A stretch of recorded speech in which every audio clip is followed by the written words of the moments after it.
Good morning. Good evening. Malakit din na tatahin ako kayo pala.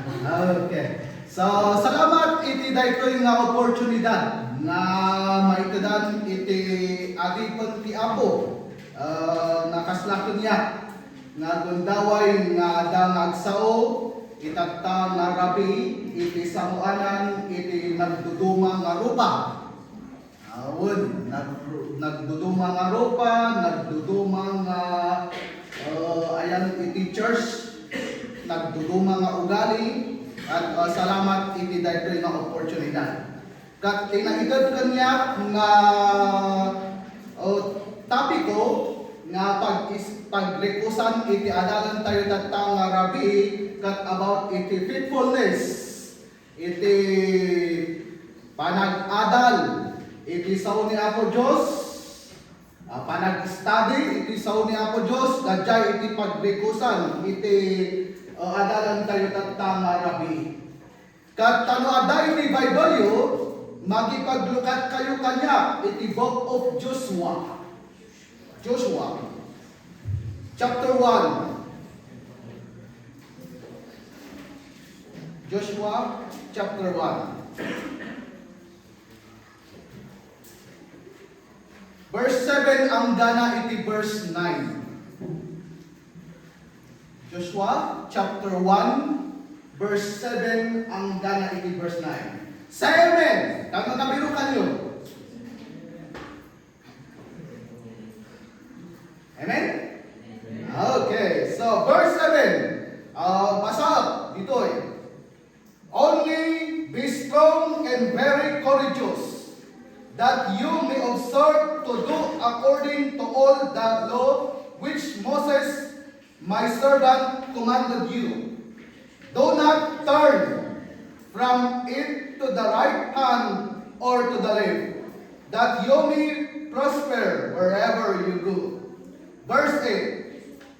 This book of the law shall not depart from your mouth, but you shall meditate in day and night, that you may be observed to do according to all that is written in it. For then you will make your way prosperous, and you will have a good success. In verse 9, have I not commanded you? Be strong and of good courage. Do not be afraid, nor be dismayed, for the Lord your God is with you wherever you go. Bago tayo nga ituloy, agkalarag tayo kayo mauna. Managpaport kay malagdat nga Diyos mi, agyamang kami daytoy nga oras. Salamat iti daytoy nga gundaway, oportunidad nga adang mangsukiman iti sa saom. Tulungang iti adipan mo, o sarong nakasmaysa nga panakangiwat mo itatta nga rabi. Salamat dagitoy nga group of samyang people nga nakaumay tatta. Kat Apo sikaman iti tumulong kunkwada. Ipakaawat mo iti daytoy nga mensahe nga kayat mo nga imensahe kunkwada itatta nga rabi. Sika iti mapadayawan, sika iti adang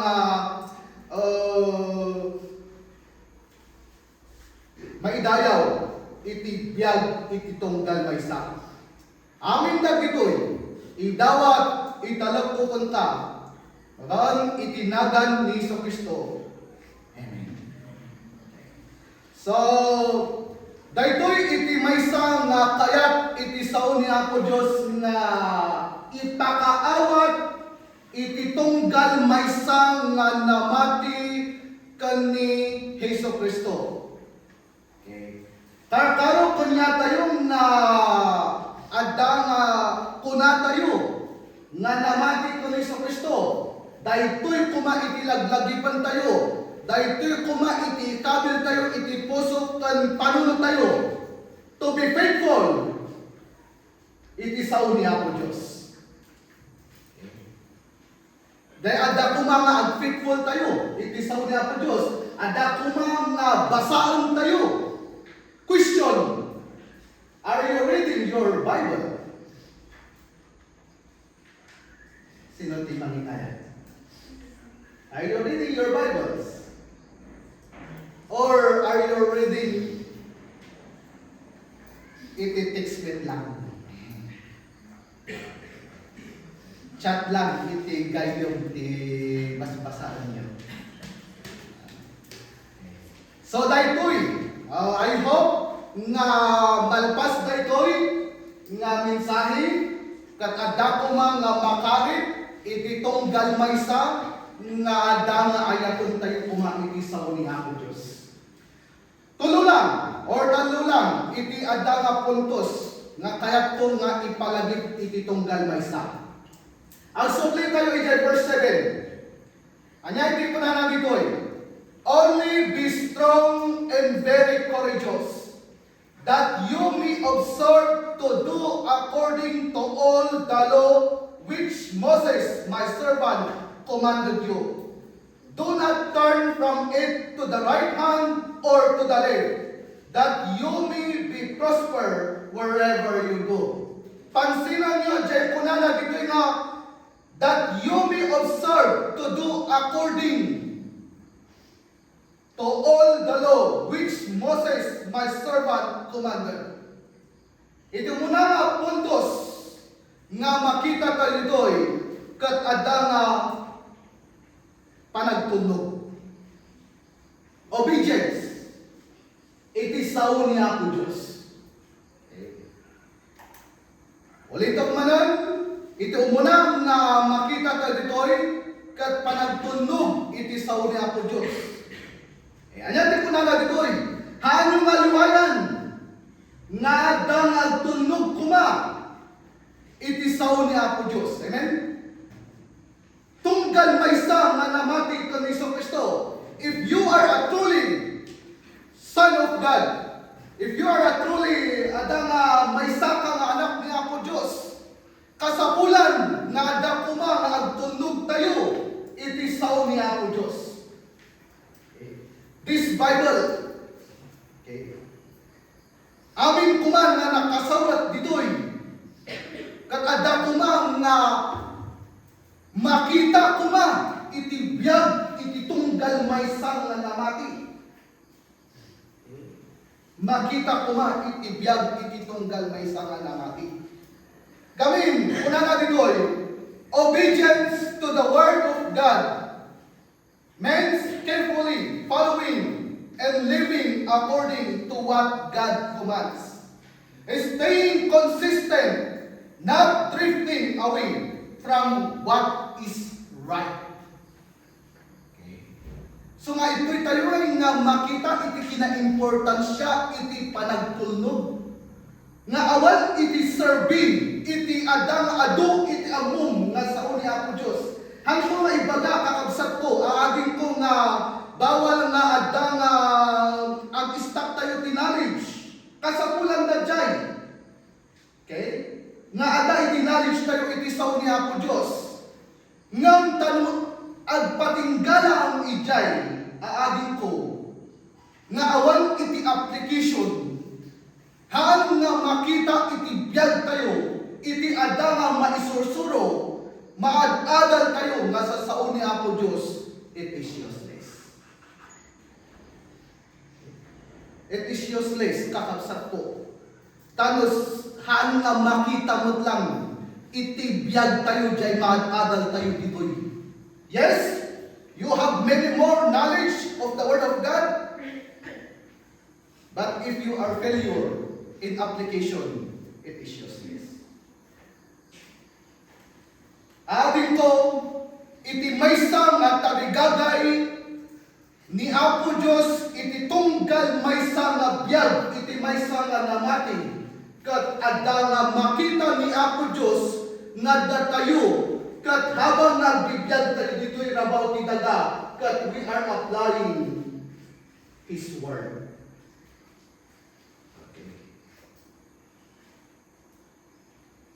Yaman iti kasasad mo, anyaman iti edad mo,